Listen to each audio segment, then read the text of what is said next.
Hello दोस्तों, मैं निशा जोशी। आज के इस ब्लॉग में आपका स्वागत है।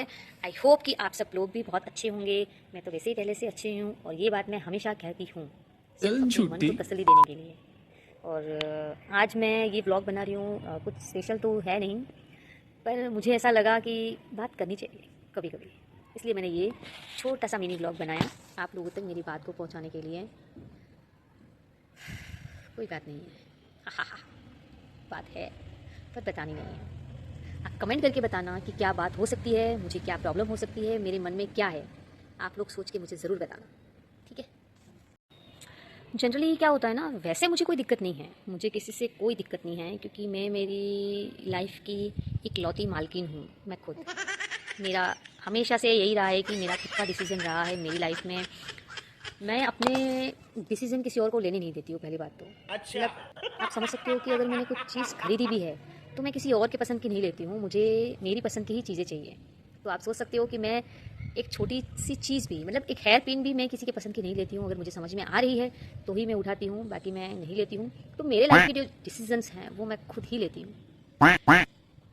अब इस व्लॉग को देखने के बाद अगर किसी को लगे कि ये कोई किसी बात को मैं टारगेट कर रही हूँ, मैं किसी की बात को टारगेट नहीं कर रही हूँ। मैं तो अपने शब्दों को खोलने के लिए, क्योंकि मैंने ज़्यादातर ब्लॉग नहीं बनाए हैं, हम ज़्यादातर कॉमेडी वीडियो ही बनाते हैं, तो हमारे पास स्क्रिप्टेड रहते हैं सारी चीज़ें।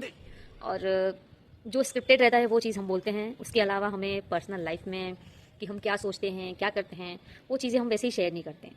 पर मुझे ऐसा अब लग रहा है कि मुझे छोटी छोटी चीज़ें जो हैं वो शेयर करनी चाहिए, क्योंकि मैंने अभी जॉब छोड़ रखी है। सही बताऊँ तो ये मेरे लिए बहुत बड़ा एक, उसको क्या बोल सकती हूँ, मतलब मैंने खुद के लिए बहुत लॉस किया है कि मैंने स्कूल छोड़ दी है। लॉस का मतलब पैसों से नहीं है, लॉस का मतलब ये है कि मेरा जो नॉलेज है वो मैंने ख़त्म किया है इन 4-6 महीनों में जो मैं घर पे हूँ, क्योंकि मेरा रूटीन ख़त्म हो गया है स्कूल जाने का। सुबह मैं जल्दी उठ जाती थी, मेरे सारे काम आराम से हो जाते थे, टाइमिंग से जाना, टाइमिंग से आना, टाइम से खाना, सारी चीज़ें एकदम से मतलब फिक्स थी कि इस टाइम पे यही करना है, इस टाइम पे मेरे को सोना है, इस टाइम पे मेरे को जागना है, इस टाइम पे मेरे को खाना है, फिक्स था। लेकिन अभी 6 महीनों से मेरी ऐसी हालत हो गई है ना कि ना मैं टाइम से खाना खा पाती हूँ, ना मैं टाइम से सो पाती हूँ, ना मैं टाइम से काम करना पाती हूँ। मतलब जो चीज़ें जॉब में रह गई, स्कूल में स्कूल चालू थी मेरी, जब ऑन ड्यूटी रहती थी, जब मैं स्कूल जाती थी और जो समय मिलता था मेरे को, मैं उसी में रील बनाती थी और उसी में मेरा काम हो जाता था।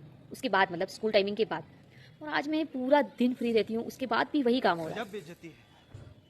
और ऊपर से मेरे खाने का शेड्यूल बिगड़ रहा है, आने जाने का शेड्यूल बिगड़ रहा है, वो सब चीज़ें थोड़ा सा अस्त व्यस्त हो गया है। तो मैं लोगों को ये चीज़ बताऊंगी कि अपन सोशल मीडिया पे हैं, ये मैंने रियल फील किया ये कि सोशल मीडिया पे हैं तो अपने जॉब नहीं छोड़नी चाहिए यार। मैंने जैसे छोड़ी नहीं है, जैसे कि मेरा टेंडर नहीं आया है, मैं वोकेशनल टीचर हूँ, मेरा अभी तक लेटर नहीं आया है, जिस रीजन से मैं अभी घर पे हूँ। जब आएगा तो अपन को वापस ज्वाइन करना ही है। पर घर रहने से बेटर है कि हम कहीं टाइम दें, माइंड फ्रेश करें, एक शेड्यूल बने।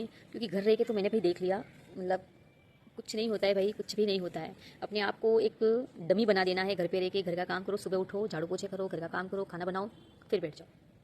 उसके अलावा मतलब मैंने कुछ भी नहीं किया है। शूट किया है, इधर उधर घूमे भी हैं हम, और मैं सबसे ज़्यादा बीमार रही हूँ इन 6 महीनों में। पता नहीं कहाँ से कुछ हो जाता है, कभी कुछ हो जाता है, कभी सर दुखता है, कभी पैर दुखते हैं, कभी पेट दुखता है। तो मुझे सही नहीं लगा मेरा जो जॉब छोड़ने का, मतलब जॉब छोड़ने का तो ठीक है, वहाँ से मेरा टेंडर नहीं आया, बट मुझे कहीं और ज्वाइन कर लेना था। जैसे मैं शुरू से ही प्राइवेट स्कूल में पढ़ाती थी, तो मुझे वापस ज्वाइन कर लेना था।